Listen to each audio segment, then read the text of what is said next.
UKTI and Chinwag are all about creating those networks and also creating the knowledge and the understanding of what is necessary for going global. And here at Social Media Week, we're talking about the social media strategies for going global. My aim is to make this as nuts and bolts as possible because it is early morning, and also because that really is the aim, the sort of the order of the day. It's what UKTI and Chinwag do, is help people export and import into the UK. And we've got three fantastic panelists here who will be able to explain and explore some of the ideas that are important to understand when you're doing that. I am almost done. You'll be pleased to know. We will have just a couple of minutes from each of the panelists explaining who they are, where they come from, and where they hope to go in the future, and also a little bit about their strategies now. I'll be asking probably, I don't know, maybe 10 or 15 questions, so that should take, 45 minutes tops. And then I'm very keen to open this out to you guys. You're here to gain knowledge, and if you don't gain the knowledge that you want to gain, then what's the point in coming here on a Wednesday morning and eating your bacon sandwiches? I would, however, like to find out a little bit about you before. Don't worry, there won't be group hugs. I just want to know who here is selling overseas already. Okay. Oh, that was late. It's late starting, slow people, more coffee. Right, so there aren't very many people. Who here is looking to sell overseas? Okay, good. So I think that definitely the nuts and bolts idea is a good way of approaching this, because there are enough people here who are keen to. And also some of the people here who are selling globally already. Feel free to pitch in. Unfortunately, you can't just stand up and shout because, as I mentioned, it is being webcast, so you'll have to wait until the microphone comes. So no heckling as well, which is quite a nice thing. If you do want to ask any questions, I like keeping these things very interactive. Put your hands in the air and wave like you just don't care, and we will get the microphone to you as quickly as possible. But without further ado, I'd like to start with Wendy from Moonfruit. Please. Hello, thank you. Morning. My name's Wendy Tan-White. I'm actually the founder and CMO of Moonfruit. For those of you that don't know us, we're basically software for you to build your own website with. We're very design-led. We've actually been around for quite a while. We raised funding during the first dot-com boom, and then almost went down the toilet during the crash, and then bootstrapped ourselves back into profitability over the next couple of years. We've had a bit of a resurgence, I think, in the last 2 years. Mostly, I think one I could advocate is because of Twitter. We did a big Twitter campaign about 2 years ago, which trended for 3 days, which we can talk about that later, but basically moved our business towards the US. So now 30-40% of our base is from America. The other thing we found is, I think, maybe because of the economy worldwide, a lot more people have become sort of home entrepreneurs, if you like. So they're people that want to build their own businesses online. And we've been very interested in how to support people doing that, and that's been the growth of our business. I also do a lot of mentoring for startups, both now in the Valley and in London. So I'm also interested in the global spread there and how to help entrepreneurs worldwide. So that's me. Thanks, Wendy. Next up is Ash from Nokia. Morning, everybody. Yes, my name's Ash Chowdhury.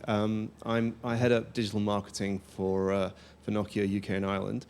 I'm actually standing in for John Nichols, who sort of called me last minute to say please attend in his absence. But I'm happy to do this because I think just coming to this event and learning about, just observing the social frenzy that's going on during this week just kind of reminds me of, I'm kind of harping back and probably giving my age away, but back in the late 90s, we used to attend Silicon.com events and First Tuesday events, and pretty much in the same vein of we're actually discovering together, but we've got a spirit and we've got this kind of enthusiasm to really make a difference and change. So this is almost like a resurgence for me, and so I mean this is exciting to be here with you guys. Now, from Nokia's point of view, I think not just Nokia, but I think a lot of brands, we're all in the same kind of situation where social is evolving and we're discovering at the same time. But Nokia as a brand and their product, which are mobile phones, it's all about connecting people. So essentially, we are at the heart of being a social technology manufacturer, and everything that we do within our approach and strategy looks towards developing devices that obviously allow you to connect, but help you in your everyday life. So that in itself is a social strategy looking forward, as opposed to where we're looking at the moment from a digital point of view. The technology will be the next level of enablement, and I think we're on the cusp with mobile technology and where we're going on that. Beyond that, I mean, there's a few things that I'd like to share with you later on, probably a little bit more light-hearted, but how we've used, let's say, social techniques to promote a marketing campaign strategy from given to us from global, and then turning it around, giving a local spin, and then slamming it back to the rest of the world. So I'd like to share that with you as well. I'll hand over now. Yeah, and before we head over to Mel from Microsoft, I wanted to just quickly ask Wendy and Ash, you both alluded to this idea of, well, I'm not going to, your age and how long you've been in the biz. It would be interesting to find out from both of you what you feel is responsible for the resurgence. Is it the engagement of the public with social media? And what role do you think that organizations should have in that? And I'd like to come to you first, Wendy. Sure. I mean, I think, I'm trying to think about it over, if you're talking about the resurgence of social media per se, or the whole... Well, I suppose the resurgence of people are calling this the next bubble, which is slightly frightening. Sure. But, people are engaged with and looking at technology. Sure. I mean, I think social media as a platform has had a lot to do with that. So even if you look at the very top end of let's say the top end of the bubble, so you're talking about companies like Facebook, Zynga, Groupon. I mean, really, Facebook is, for me, a fundamental platform now of social media, as is Twitter.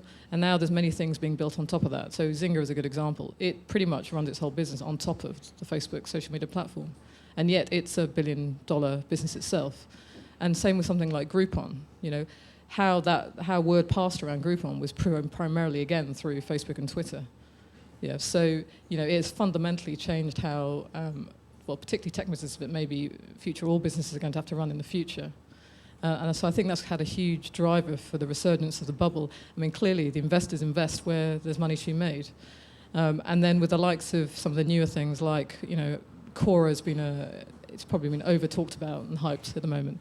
But that's about combining some of the different mechanics of social media, so the expertise with group voting, with the wisdom of the crowds. And I think, many of these models will change our business of the future. So I think that is creating this next bubble, if you like. But we've seen them before. I was in the first .com bubble. The difference I think today is Zynga in 2 years, has got to $1 billion turnover. I mean, that's extraordinary. It's never happened with any other company ever in our history. So I think the difference now is income will be made through these channels, if you think well, and even on a smaller scale with smaller businesses. I think that's something we definitely encourage our entrepreneurs to look at who use our product, is how they're going to use social media themselves to scale, grow, and make sales, actually, fundamentally. Ash, I often call this whole Web 2.0 phenomenon, if we must label these things, as basically doing for the web what the web should have been doing in the first place, i.e. connecting people. I agree. Bringing the tools and the technologies to people, whether it's through something like Moonfruit or whether it's through Blogger or any of these other social media tools, as we choose to call them. Can you talk briefly about looking back, as I mentioned, this idea of the resurgence, but with regards to mobile, because mobile is a very, very important part of social media in the future. Looking back is a bit difficult from my perspective because I'm actually new to mobile. And I came from automotive, but I've been in digital for over 12 years now.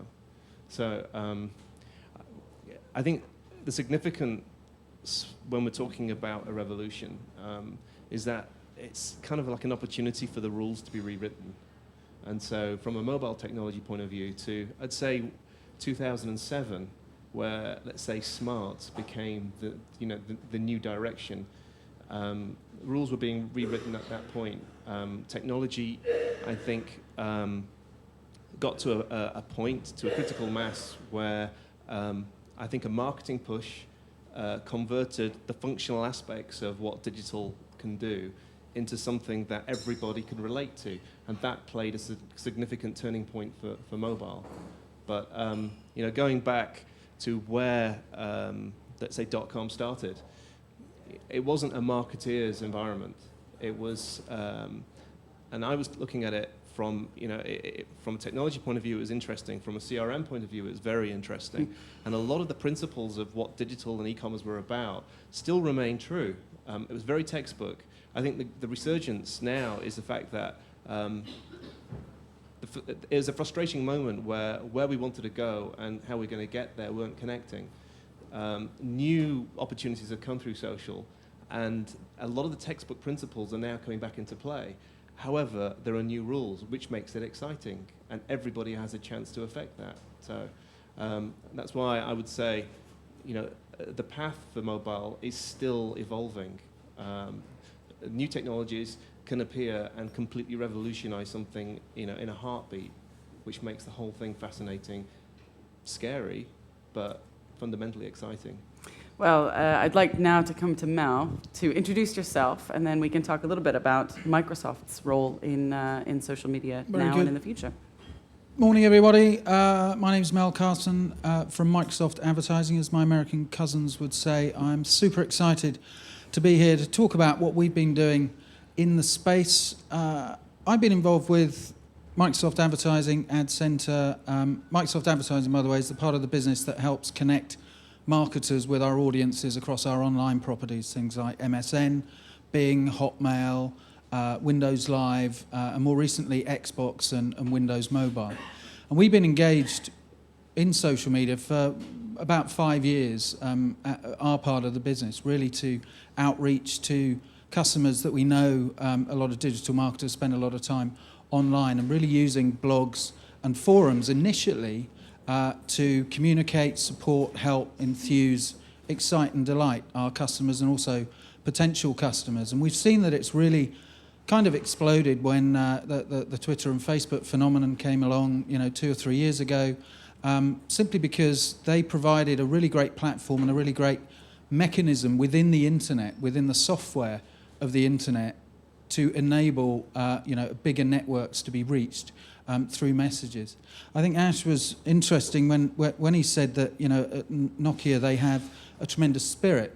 At Microsoft as a whole, we don't sell a great deal of stuff, on a one-to-one basis. We just opened up a few Microsoft stores over in the US. We sell advertising, but we rely on a huge partnership and a huge network of partners and developers across the world. And for us, social media, right back until way back before forum, with news groups, blogs, that's how they have used initially social media to really reach out to customers, communicate on a one-to-one and a one-to-many basis through those kind of technologies. And I think it's very, very important for your business to, enthuse the passion for getting out there and actually communicating. Last night on Channel 4, there was a 7.5-minute segment where the guy from Benjamin Cohen, who's the technology editor, actually went out to Redmond. And in his blog post, when he talked about it, he just absolutely loved the passion and enthusiasm of the people over there at Redmond. And you'll find that there's thousands of Microsoft people actually on blogs and on Twitter, individually talking about their passion, engaging with people on social networks, really to try and get the message out there. And we're finding more and more now, it was interesting when you were talking about the bubble, we're finding more and more people, or more and more brands actually kind of saying to us, can you help us with social media? Because essentially at the end of the day, it is the internet. And the likes of Twitter and Facebook have made brands and CMOs suddenly wake up to thinking we really need to understand digital, because as digital gets more and more complex and more platforms are out there for people to communicate and talk about your brand, we really need to get involved. So, our position is, it's not just all about Twitter and Facebook, but it's about getting out there, understanding rich media, understanding mobile, understanding gaming, understanding where your audience are, and really putting the time and effort into engaging with them and using that data, ploughing it back to make your products and services better and more fulfilling. Mel, what's interesting about what everybody on the panel has said thus far is rather than create your own social media platform, it's almost leveraging the existing networks that exist on other platforms, Facebook, which Microsoft has a stake in, but also things like Twitter. Was that a conscious decision, or was it simply a matter of, oops, we can't actually recreate Facebook, or oops, we can't actually recreate Twitter. We're going to go where the people are, as you said. Blogs have been a huge part of what Microsoft's been. The Microsoft Developer Network, Windows Live is a social network. If you look at Messenger, Windows Live, but also Windows Live Spaces. We've just done the deal with WordPress as well, kind of leveraging into that space as well. But it's not a conscious decision to say, oh, we can't do anything ourselves, therefore we're going to use it. We're just not stupid enough to realise that we've got to keep it within our own four walls. It's about actually understanding that, from us, from a Microsoft advertising point of view, that's where digital marketers and agencies and brands spend a lot of their time. So we should invest in communicating on a platform that they're used to, working on and playing on. Their playing field. We don't infiltrate in any underhand way. It's all about open and authentic, transparent engagement and communication. But the interesting thing when people are talking about Facebook and Twitter and advertising spend seems to be going, oh, we've got to go into social. We've got to remember that email is still a social platform. It is still a way that people communicate, perhaps privately. But if you look at ComScore results for, I think, the last quarter of last year, something like 25% of Facebook's traffic actually comes from Hotmail. So people are passing along links. They are recommending people products and services through IM, but also through email. So, you have your open networks, you have your closed networks, and to us, it just makes sense to be involved in all of it from a digital marketing point of view. I can see that both Ash and Wendy look like they want to say something on this subject. Ash, would you like to tackle this? I think more interesting is this idea of I often hear people often pitch to me this amazing social network that they're going to build, and oh, it's going to be amazing, and it's going to take over, and I've created the best social network in the world ever. And often when it comes to creating these sites, these communities, these platforms, people tend not to think about, they fall into the if I build it, they will come fallacy. That's sort of what I call it. So how can people adequately, and if not adequately, but best leverage the existing networks, whether it is on the Microsoft network, whether it's on the Nokia network, or whether it's something that's Facebook, Twitter, or the next thing that's coming up? It's a difficult one to say how to leverage because in some respects things are starting to settle. There are now common platforms that people are moving towards, but I mean I've been in projects, I've been in meetings, I've been in situations where you will have classic moments where it'll go down in history to say they should pay to come, or we are the brand, therefore we should be controlling the conversations. So these are conversations that people have made those kind of quotes, probably are forgotten in the annals of history, but essentially it boils down to taking the line of least resistance, and it's also an educational understanding that the community is the brand, and that shapes what the brand is about. But does that not mean that your strategies ultimately are reactive as opposed to proactive? Of course, it's part of the transition. But if you think of approaches that a lot of manufacturers have done, and I've done historically with the launch of a car, for example. When we launched in my previous company, I worked for Fiat, so we launched the Fiat 500. And 500 days before the car launched, we opened an environment for people to collaborate and share, and they actually formed the creation of the product. So that's the kind of demonstration that's a learning, and it was an experiment, and essentially that kind of paves the way for how we develop new products moving forward. So yeah, there is a transition where you'll make mistakes and you'll assume things, but we're all getting into we're arriving to the same point now where we understand that, consumer sentiment and, listening via the various social platforms for listening play a vital part in how we establish the concept and the brief and initiate the product moving forward. But throughout the whole program, we understand that there's a massive part to play that exists outside the organization. So Nokia absolutely recognise that, and they are very open with the kind of labs and even the approach that they go behind. There's so much that goes on within Nokia, and this is the point. Recognizing the need to be more transparent and more open, you'll discover how fascinating the R&D is, and the people behind that within the Nokia environment, and how they people watch, how they literally become part of society in order to understand what's happening next. And that's essential as part of the DNA for any kind of product or project that we move forward with. So we've got Microsoft and Nokia, obviously very large global organizations, and Moonfruit, which is expanding rapidly into the US territory. Can you talk a little bit about your motivations for expanding to the US? Because obviously as a web-based company, surely your approach was global from the outset, as opposed to thinking locally within the UK, and also the other places that you're looking to expand to. I mean, I think let's address the question about being a software product and being distributed on the web. I mean, ultimately, anybody in the world could use our product. But the truth is, like I think most of you who've got small business understand, distribution is key. So how do you get people to hear about your service and product without spending millions in marketing? And even today, millions in marketing is not necessarily guaranteed even to actually spread you globally anyway. So I think one of the reasons I alluded to earlier, we started to really push more into the US was really in a way, I mean, within our company, I discovered Twitter. Yeah, so I was on it quite late relatively, so April 2009. And I think one of the things I was going to touch on for the big brands is the thing about social media is you have to use it to really understand how it works, the mechanic.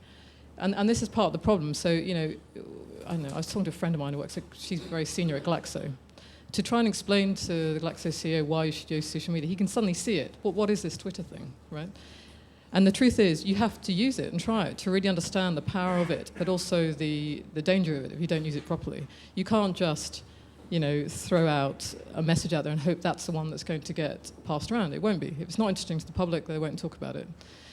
Anyway, so I actually tried it out, and actually, in a way, it was almost accidental. We did a campaign which had caused some controversy as well, where we basically gave away a MacBook Pro for following us and actually tweeting something funny. Now, the mechanic of the competition worked very well in helping us trend, but the thing that really made it go global was actually people started, to put it rudely, they started taking the piss out of our brand slightly. They were a bit like, well, what is Moonfruit anyway? Is it a gay astronaut? Is it a fruit? What is it? Is it a moon? Is it... But that's what people picked up. And actually what the Twitter community then did was they started sending in videos, photographs, animations. People were painting their faces as moons. They were sending us in videos, singing songs about the brand.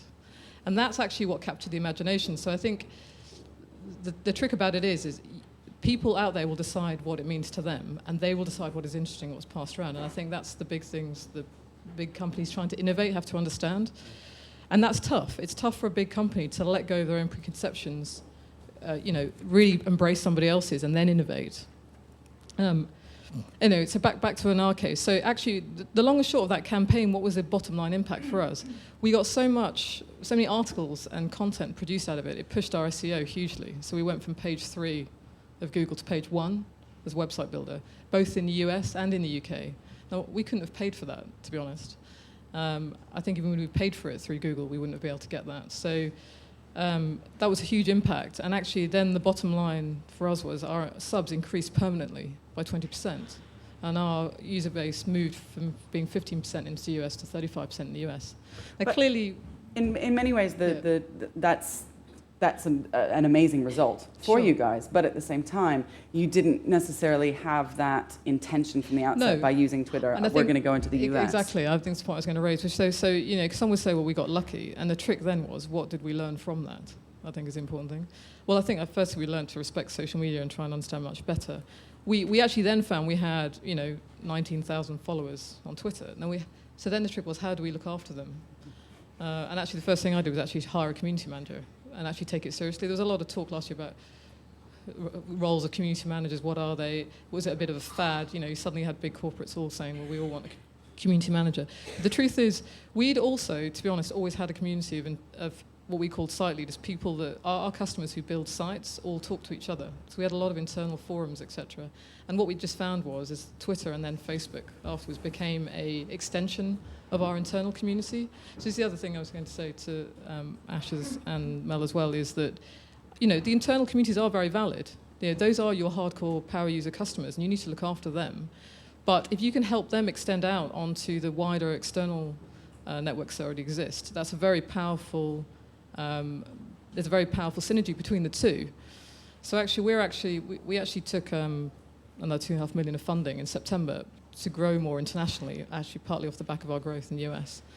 And what we've really primarily done is we're about to really relaunch our new website in March, and a lot of that is about integrating our internal community with our external ones. So we're actually using something called Zendesk to tie together our Twitter, our Facebook, our internal forums, our whole FAQ knowledge base, everything. So when a customer comes in and does a search on any topic about us, they will get back everything from the wider social networks as well as our own internal ones. And I think that's very powerful. And it will help them feel supported, and not just by our walled garden, I think. Mel, there we're talking about the UK and the US. Can you talk a little bit about some of the other territories that people might want to move into? People are talking, for example, a lot about the BRIC countries. Why should people be interested in going to Brazil, Russia, India, and China? And from your experience at Microsoft, which is a global organization, and looking at the advertising, how to work with the different social media channels in those areas as well? Is that something that you guys think about? So from Microsoft advertising, we are looking to expand our communities out to the likes of Asia and then the rest of Europe. So at the moment, our community is pretty much English language based. We do know from our analytics, and that's one thing that's very important to do, is to measure all this, that on Twitter, I think we have people from 75 different countries clicking on our links. That's just through Bitly stats, but also people from over 120 countries coming and viewing our content on the site. And although I can't talk to those specific countries you mentioned because we're still exploring them, what I do know is that various reasons, Microsoft advertising split into kind of US, EMEA, Asia Pac, and then Latin America, is those teams are coming to us saying, we want to get on Twitter and Facebook. And we're saying, the crucial question, why? And they're like, and this is the same for lots of business groups and businesses around that come to me and ask for advice. I say, why? And they're like, because everybody else is. And then I'd say, well, what's the plan? Well, I don't know, you get on it and you start tweeting. It's no different than any other marketing plan. You need to decide what your goals are. Is it to increase sales? Is it to lower costs? Is it a PR mechanism? And actually having those goals in mind, then actually start researching the audience. Now, the social networks over in Asia are slightly different. People access information in Asia, slightly differently, whether it's through mobile phones or touch or whatever. So it's really, really important. And what we're doing is we're working with those local regions to try and find the best way of expanding our community out there, and not just saying, hey, we've got a US template, bang, 70% of it will do, the rest of it go hang. We want to tailor it to those specific markets. And then obviously within Asia, and you'd know this better than I do, but with all your research, but within Asia, I was out there last year interviewing a few agency bods, and kind of digital people out there, even different country specific, there are different uptakes of different social networks. So we have to be really careful about picking and choosing those, but also making sure that we're not just going smack bang straight in there, scattergun approach, but that we are taking baby steps, because as Wendy was saying, it's getting people, training people on this kind of stuff is quite interesting. Teams come to me and say, look, we'll give you 2 hours, you can train us up on the whole lot. And what I'll do is I'll actually take individuals for half an hour and say, this is what you do on Twitter, this is how you reply, this is how you retweet, this is a tactic, this is how you measure it. Now, go away for a week and play with your own account. Because it really is important for people to get the power of it and to get the mechanics and get the understanding themselves, and then apply that knowledge to the wider sphere, to their own company. It is interesting when thinking about going global. I was very lucky. I had the opportunity to go to Taiwan last year and also to India. And in Taiwan, I had an insight into mainland China's usage of the web and of social networks. It seems to be very isolationist. It seems to be, to break the Asian continent, to break that region, you've got to deal with linguistic issues as well as the very specific social media that they use over there. Versus in India, where it seems as if it's very much an outreach culture, perhaps linguistically because they share the English language. People in India are very keen to jump onto Facebook, onto Twitter. They are the fastest social media populations rising at the minute. And so it is it seems very crucial to think about Seems very crucial to think about the very specific, the specific regions that you're looking to go into. It's even important in Europe. We're talking to a number of our local marketing teams who are we're saying, look, we don't have the budget yet to translate a blog post from Darren Houston, who's our big boss, into Dutch, but they're saying, well, that's okay. We can still retweet that from our Dutch, with a little bit of Dutch intro, and then we'll retweet that and explain that it's in English, and everybody will be fine. But try doing that in French. Oh la la! Zut alors! Sacre bleu! So, there is a conversation on where the community should lie, from obviously a brand wanting to engage. So you could engage in a global environment, which I think a lot of brands and a lot of organizations will face the various, let's say, Facebook profiles that are appearing, and you'll have the global one, which is by majority in English, but then you'll have the various local countries, and I think there is a challenge of let's say corporate policy on how you go ahead in this respect, and that's still being worked out from I think even from Nokia's perspective, but there is a recognition that in order to have a conversation, even though you're part of a global community, you have to keep it local. And therefore, in terms of how we are evolving ourselves socially, as I say, it's a learning point and an education, because it's not a device. From a marketing point of view, there's lots of learnings and lots of opportunities, but it's not a device that would be the main thrust of any kind of campaign.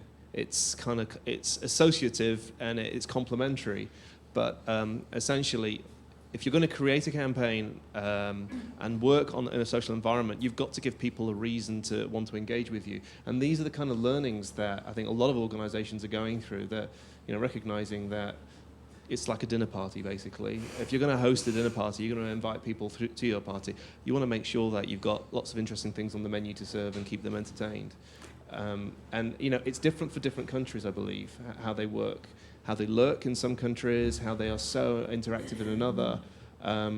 But I think fundamentally, each country, I think, has to retain, even though there's an internationalization of the way social works, there is a local way of engaging that organizations have to respect. Before I open this out to questions, I have one final question, which is very related to that specific point that I'd like each of the panelists to respond to. Yeah. Given that I imagine most of the people in this room are UK companies, or at least interested in expanding globally, they have a British company.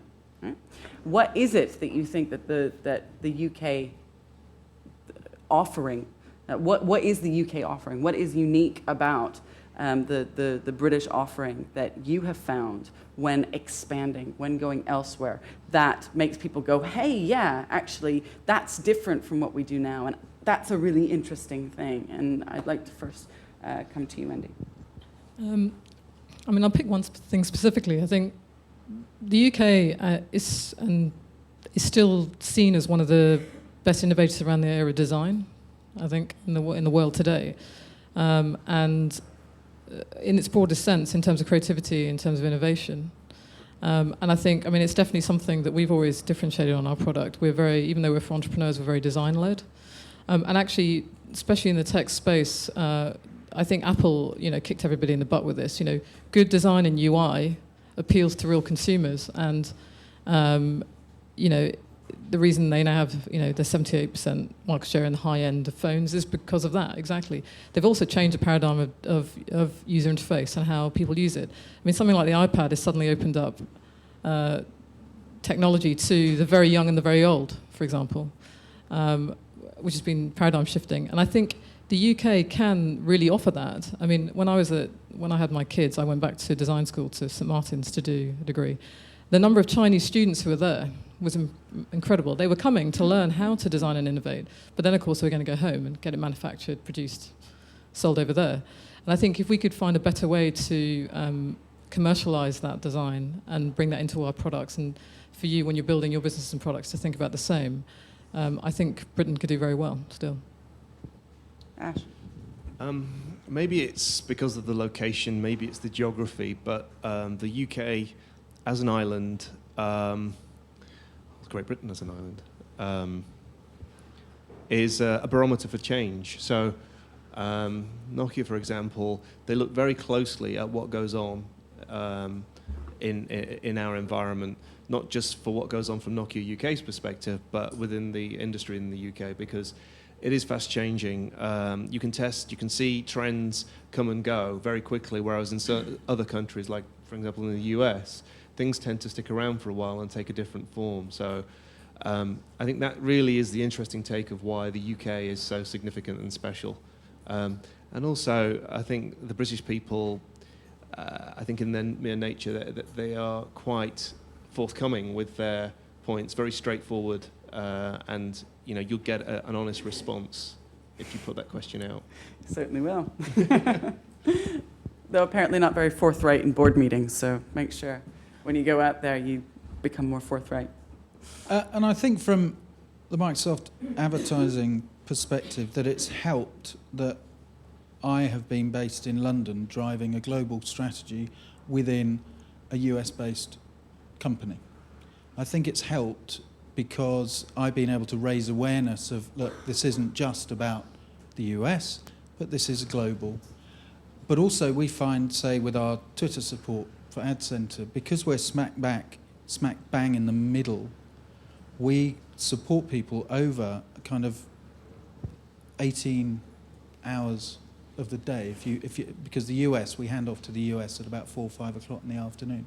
We catch Asia and Australia first thing in the morning, I think I'm right, and then all the way through. And because we're smack bang in the middle, I won't go into detail, but any of the issues that we've had technically have arisen in our time zone. And if there weren't people in our time zone monitoring this stuff, all hell would have broken loose on various things that have happened, crises, quite a few years ago. But the early warning system came from London, so London's calling.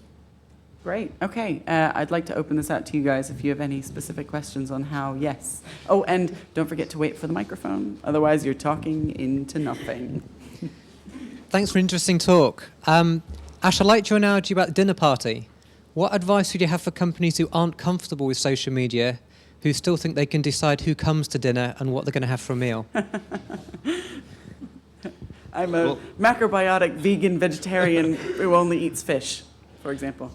Yes. Well, in terms of being able, let's say your guests being able to leave comments, you can't avoid that. So whether you like it or not, you'll get a feel for what people really liked about your dinner party, And I think the point on that is to read, listen, and learn from it.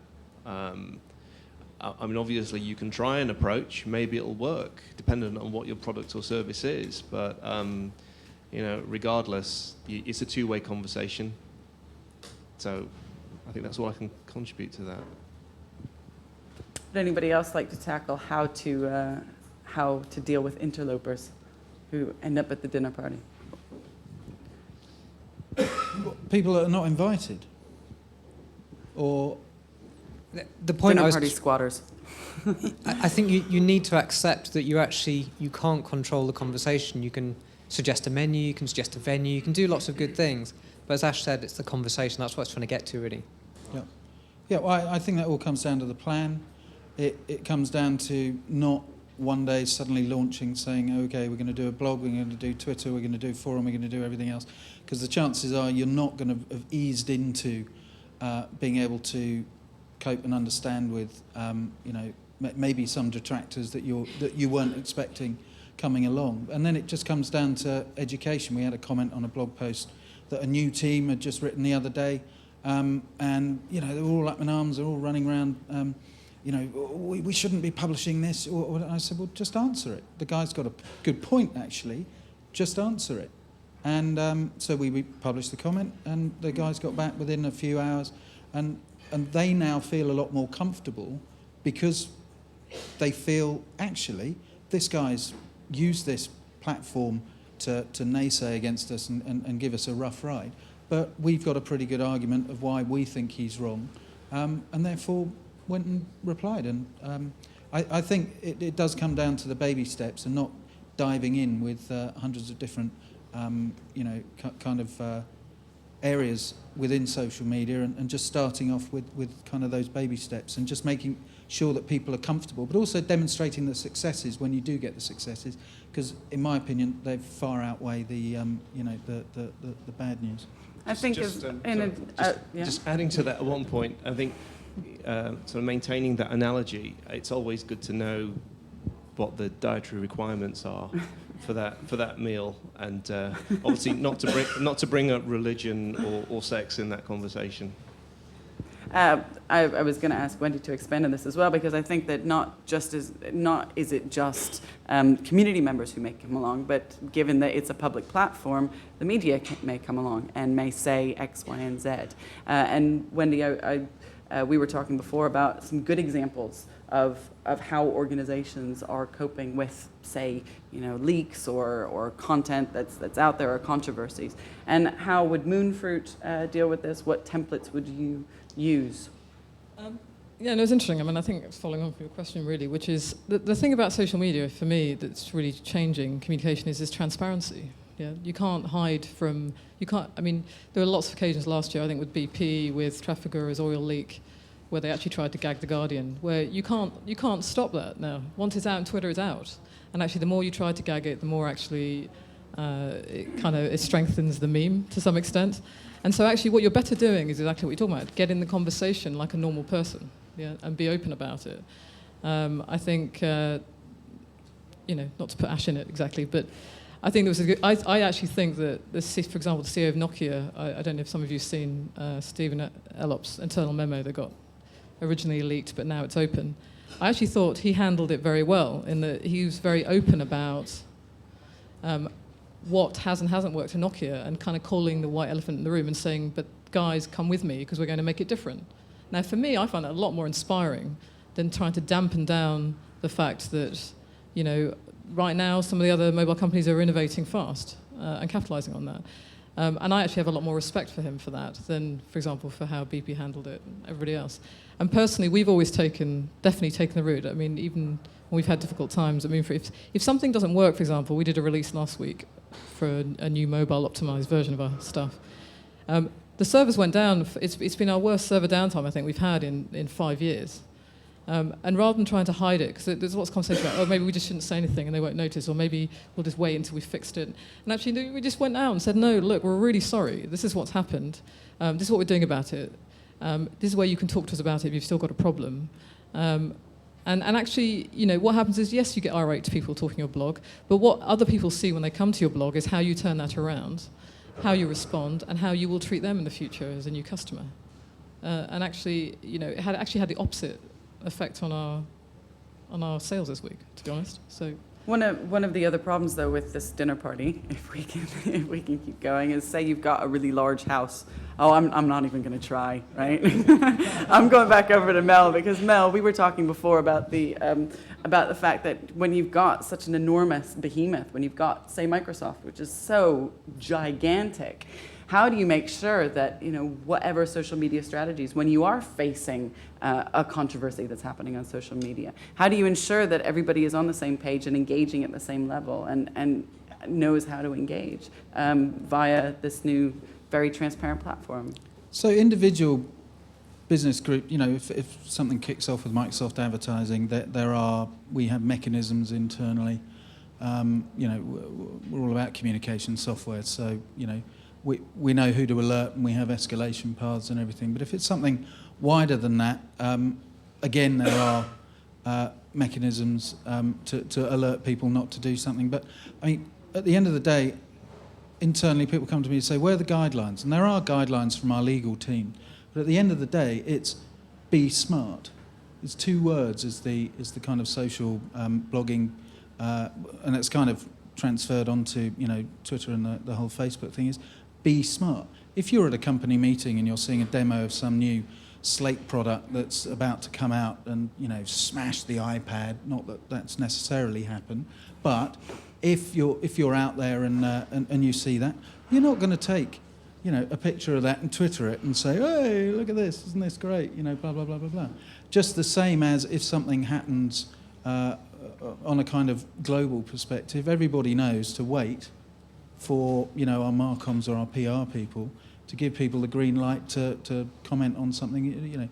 You just wouldn't go out there and comment on something if you knew that there were people within the PR teams and the Marcom teams, and really, to my memory, certainly at Microsoft Advertising, we've never really put a foot wrong as far as our outreach on the social networks is concerned, except I was a bit naughty once when Gmail went down and I sent up a link saying we've just released a new version of Hotmail, and that got picked up by a few journalists, so I wouldn't advise doing that. That actually brings up an interesting point. Does this, Ash, ironically not make organizations more secretive or less transparent? Because if anybody can suddenly be the media, how do you cope with the idea that something was leaked and it goes out? How does an organization deal with that, Ash?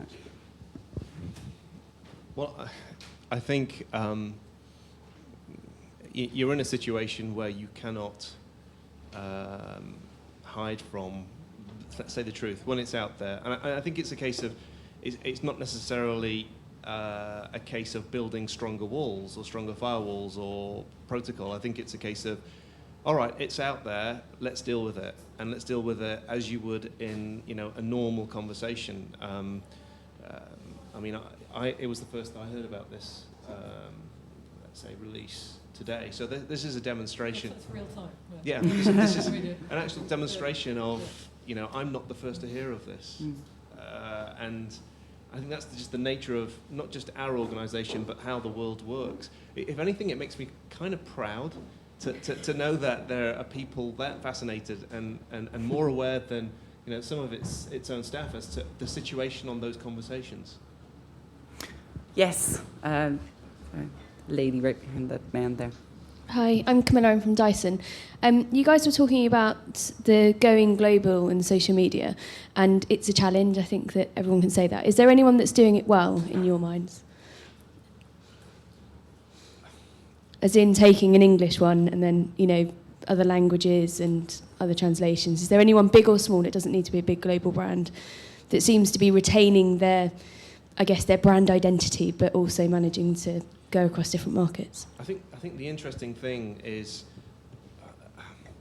Facebook, I guess, is the platform that you would judge how social is being translated from a brand. But then you look at some of the brands that are out there and are massive. In terms of doing it well, the KPI is the number of members of the community. And then when you say doing it well, what is their measure of doing it well. Because you look at the likes of Starbucks, and you look at what the following that you get, which is just amazing from a global perspective. I can't remember the numbers, but it's like one of They're in the millions it's it's the number one. But doing it well, that it's probably the fact that they're having engaging conversations that's so unrelated to their actual product is a demonstration that they're doing it well. But it goes back down to what you value success is. I think it is I think it's an incredible success to be able to have conversations around a brand and product that is so unrelated ultimately to the product. It's great insight. You're pulling together loyalty. There are other kind of side opportunities where we're talking about the charitable aspects of that brand. Have they gone into other languages though, or is it still only the English language Facebook page for them? I'm not sure. I'm just saying from an international point of view, Fine. They've got the biggest following. I'm not sure. It is. Mel, this is a hell of an investment, because ultimately here we are in a downturn, yet you've got to hire people who will create these and maintain and care and feed the communities. How should small organizations, how should they value this investment? I think it's hugely valuable, because those teams or those people that you employ will be the kind of vested external spirit of the company, which I think is very important during a downturn. All the research suggests that people that get into emerging technologies and emerging markets during a downturn and invest actually manage to piggyback competition when you could start coming out of that kind of recession, so to speak. But I think it's hugely valuable, as I said right at the beginning, because at the end of the day, this is all digital.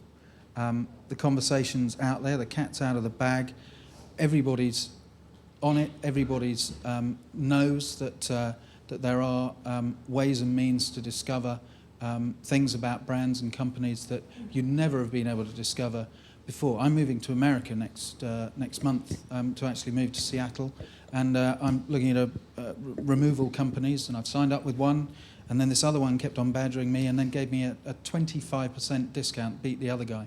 I went on to Bing, in my case, did a few little searches, and the reviews of this particular company are terrible, so I'm not going to use them.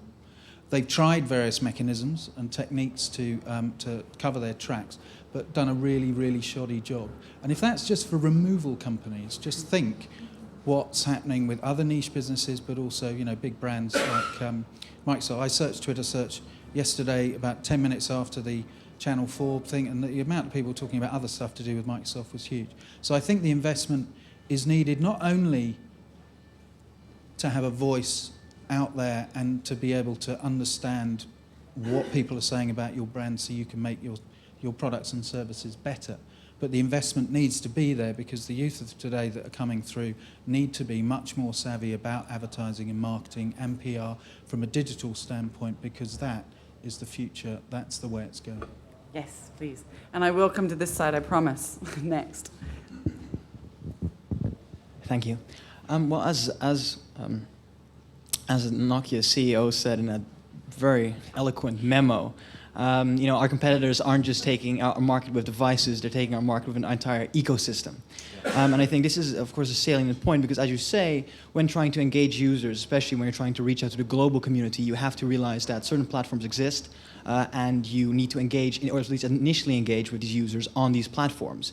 However, of course, having your own proprietary platform allows you to not just, basically, leverage those vastly greater margins and the control you have, but also lock in developers. Now, the question, I guess, for mainly Nokia and Microsoft is, at what stage do you basically try to draw users in from those initial platforms and try to lock them into your own proprietary software/hardware?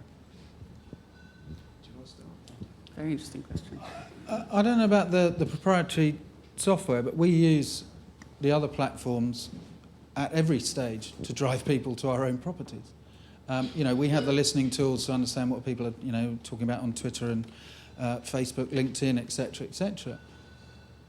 But we do have the mechanisms, so if you go to our YouTube channel, there will always be a link to the blog post of the video, the interview that we've just done with the person, saying come and have a look at the blog post. It's all about driving traffic back to our own properties, because we have the analytics tags on that, and we get a much better understanding. At the end of the day, we don't do all this for fun.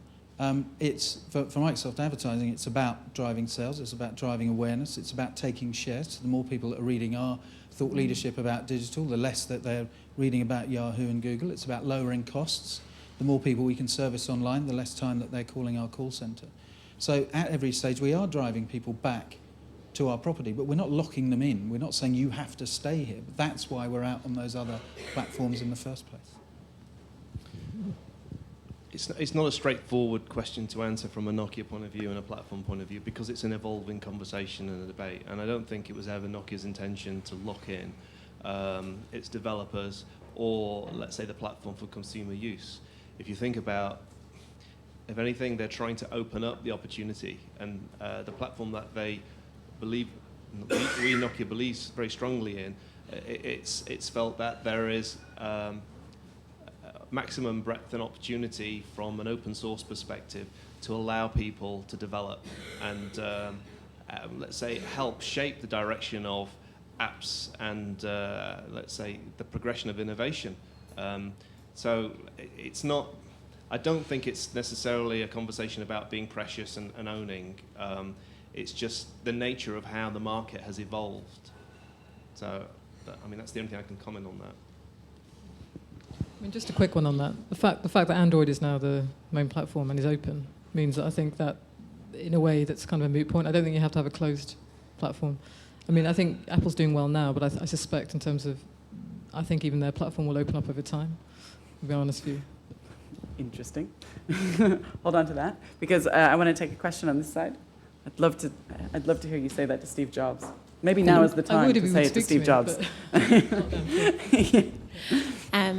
Yeah, Wendy sort of touched on a point earlier, which has now jogged my memory, but I'm curious to know how, I guess, Ash and Mel, how you would incorporate social media into a large organization's like crisis management, crisis communication, incident management strategies. Have you seen that landscape shift at all? Is it still fairly traditional? Is it something that organizations should now be thinking about? Well, from Nokia's point of view, I mean, our comms team are fully integrated into, let's say, the various social platforms, and are continually aware of market sentiment and, let's say, consumer positioning of its brand and product. So, I mean, we can say that we're already in that place. I think there are even more opportunities to expand that awareness. But yeah, well, I think we are connected from a comms point of view, from an organizational point of view, through to its team, through to its sales network.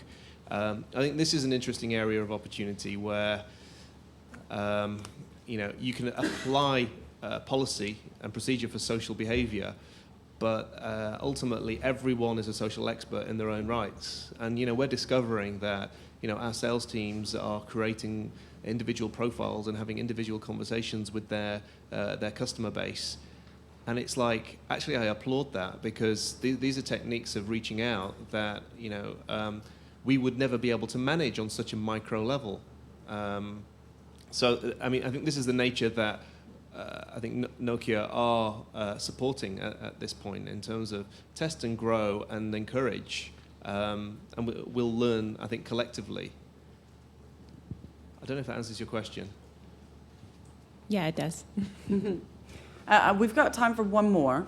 Oh, no. Oh, golly. I may make you guys do a dance. No, I'm going to go to you here because I've taken so many from this side, and it's only fair to balance it.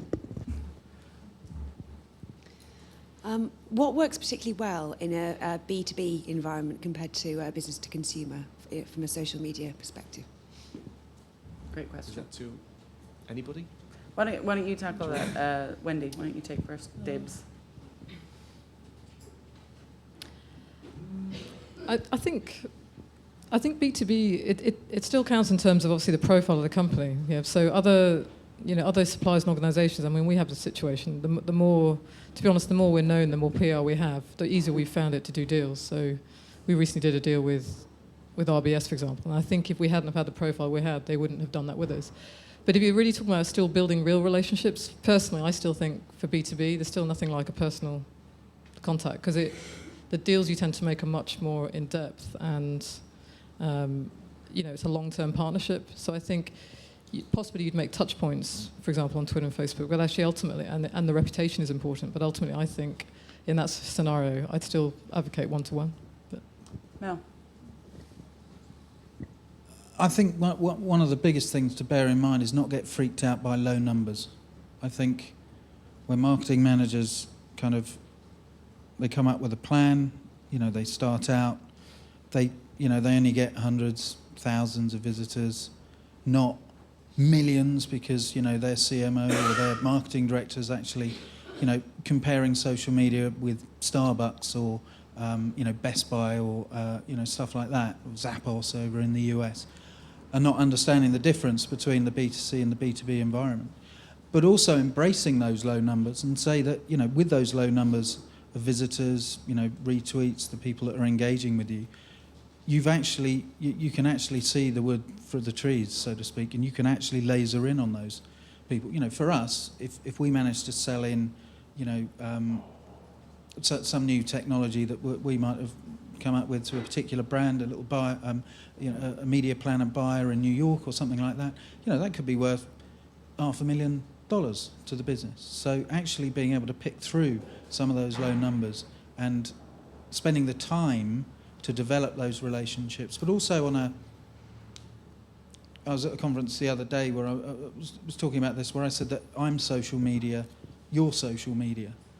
The fact that I'm here talking to you, I'm talking about my business, afterwards we can have a cup of coffee and talk about your business, and then we can translate, we can take that conversation back online. I think in B2B, there are enough situations where people can get together and really, really find out really niche kind of relationships that are going on, and create really fruitful ones out of that, having been online and taken the jump into social.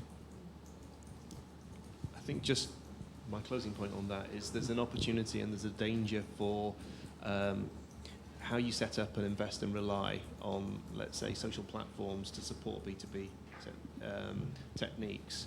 I mean, social CRM is a really important aspect of sort of powering the benefit and opportunity of, using platforms to support business to business. But it's all dependent on the fact that data is it's freely available and in some respects unregulated.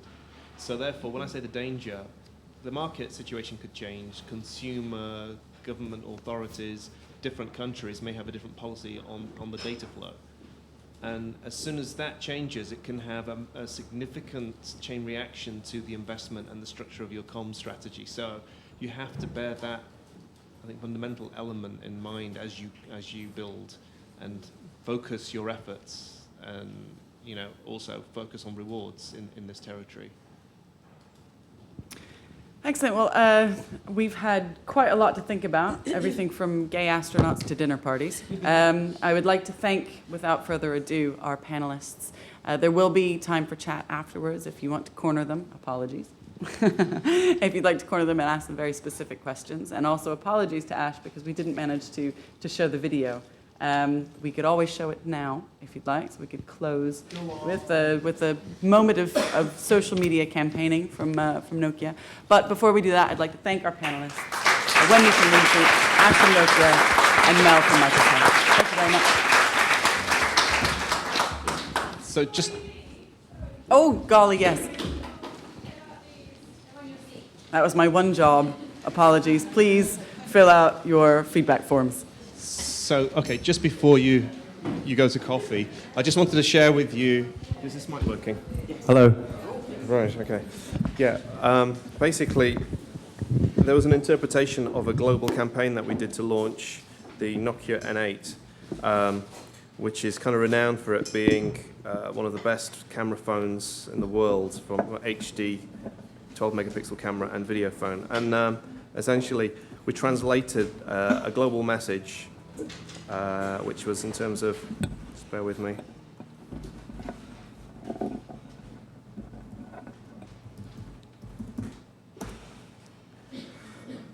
What will you do with it? And living your life in a Hollywood style because of the technology. We wanted to translate a global, how can I say, characteristic into a viral piece, which we established a whole sort of social strategy on the back of this campaign to make something that was a local phenomenon basically go global. So here's a snippet of this mini movie that we created. You'll recognize some of the people in it, but it's about a chap called the Commuter, and it's about a chap who has quite a difficult journey into work.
You already say, sir.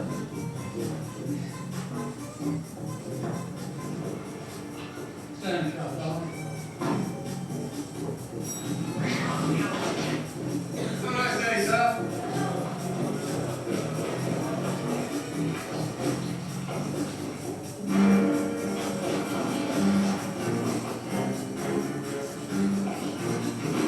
What on earth do you think you're doing? Got 30 seconds here to work, sorry.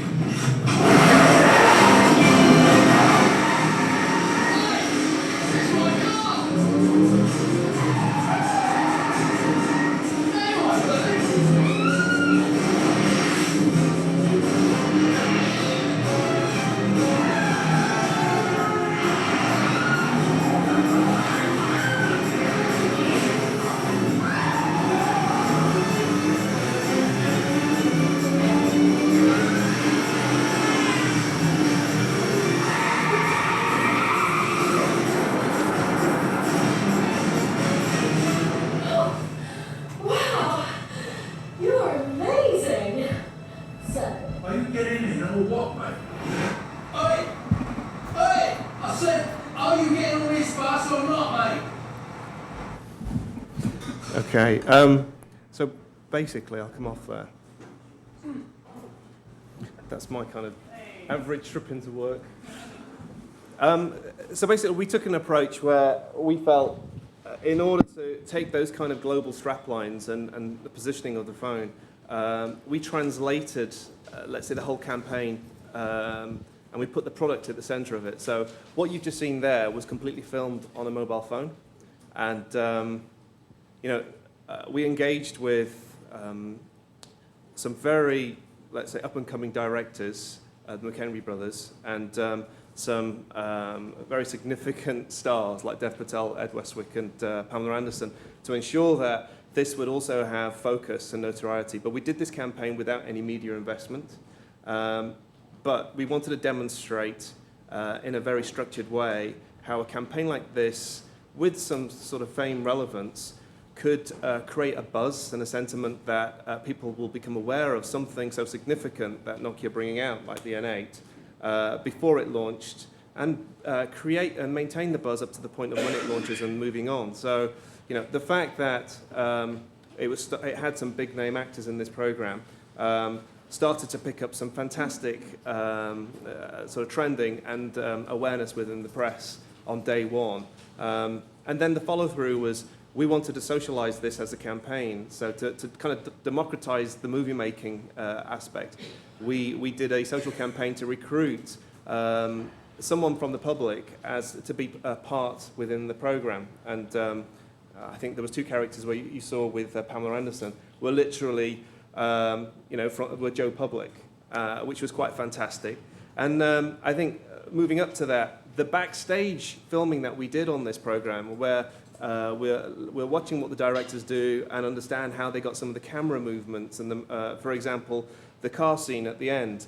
There's no other way that they could have got that film angle other than having an N8 strapped to the bumper of the car. And this kind of opened up a completely new genre of films. And because we invited the public into this, we had this kind of new strapline of the People's Premiere, which related to how we launched this. So on each aspect of this specific campaign and how we, let's say, approached it, there was a social element that was included in this that also, I think, it got picked up by a lot of the main sort of TV and news stations. And then Bloomberg picked up on it, Mashables picked up on it, and then it went global. So the interesting thing was we didn't anticipate for this as a campaign to reach global heights, but we thought that it would have notoriety. But the likes of France, Germany, India, the US, and Australia contacting us and saying, thank you so much, because we've never had so much talk going on about Nokia and this unique production as we did with this one element. So from a global to local and then local right back at you, I think, as I said, it's not technology, it's what you do with it. What we did with it socially was what made the N8, a fantastic campaign. There you go. Bit of glitz and glamour to finish off the morning. Thank you very much. Thank you.